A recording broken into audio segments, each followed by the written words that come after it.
Conor, first of all then, you've been in and out of the team a little bit, but in terms of where you're up to, because I know you didn't play a lot last year, in terms of how you're feeling, where you're up to, where do you feel you are at the moment? Yeah, really happy. Progressed a lot in terms of minutes and games from last year, so happy with where I'm at and I want to kick on from now. The manager talked about the other day being, I think it was the first back-to-back games, wasn't it, for nearly 12 months. That must be good as a milestone for you. Yeah, it's massive really, and it's something that we've been collectively aiming to get towards and now push on from that, and yeah, psychologically massive, and now I feel in a good place. How does it help you when you're coming to think, right, you're having lots of 3-game weeks at the minute? How does it help you when you're preparing mentally for that, knowing that your body will stand up to it? It's massive, and that's what you need to be able to do as a footballer. There's many weeks where there's 3 games in a week, so it's part and parcel of it. I was very used to it before last season, and then last season obviously was tricky in that respect, but now it's a case of getting back to it. Things have been a bit tough the last few weeks. I think everybody had acknowledged that. But from within that dressing room, what's the belief like? Have you still retained it and you still feel you're all in a good place? Yeah, we are. It's a case of we're facing a little bit of adversity, and I think performance-wise, I think we've actually done some things that we want to do in the games, and there's been pleasing aspects, but at the minute a couple of things have gone the opposite way, whereas maybe at the start of the season they went for us. So I think throughout the season things balance itself out, but in terms of as a team we still believe, we're still confident with each other, and we've got to keep working to just keep plugging away and find solutions. It's been a tough sequence of games as well. Bolton, Bristol Rovers, then Portsmouth as well. I mean, there's been a lot of the bigger teams in a short space of time as well. Are you learning a lot about yourselves as a relatively new group when you're going through this? Yeah, massively. I think there's been a lot of new signings, a lot of players coming together, gelling together, and probably a testament to the start we actually had, where we produced some really good results, and then obviously as of late a couple have gone the other way, but we've got to stick together, and throughout all these experiences together then we will grow as a team. People have talked about your delivery from set pieces and things. Managers talked about how good it is, and that's kind of why you're here.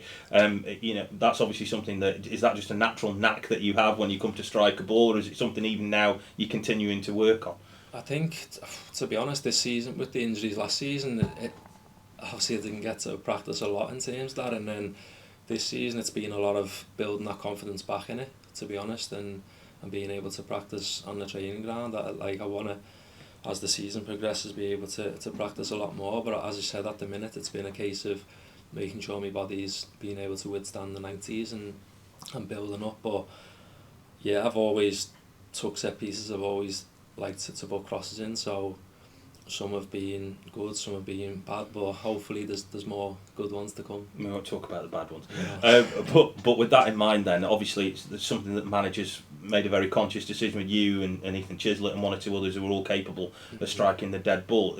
Does that give you a bit of extra responsibility on the pitch then? Because it's one of the major weapons in the armoury. Yeah, absolutely, and the manager bangs on us all the time about we want to be more dangerous from set pieces, whether that's the delivery being spot on and going, the lads in the box going attacking it. So listen, it's not the easiest thing in the world to score from a set piece because teams are well set up to defend them, but it's definitely something that we've got good delivery in the squad, and I think we've got players who want to attack it, so it's a case of getting them to meet. I know you've ended up at centre-back a couple of times in the back three as well. Is that a bit new for you as well? Yeah, it has, and obviously there've been different circumstances at the end of games when we've either been chasing the games or chasing a goal or whatever, and yeah, listen, I'll play anywhere really, but it's a case of just trying to understand the game and get on and play. You and James Plant are kind of alternated at left wing back. You're very different players as well.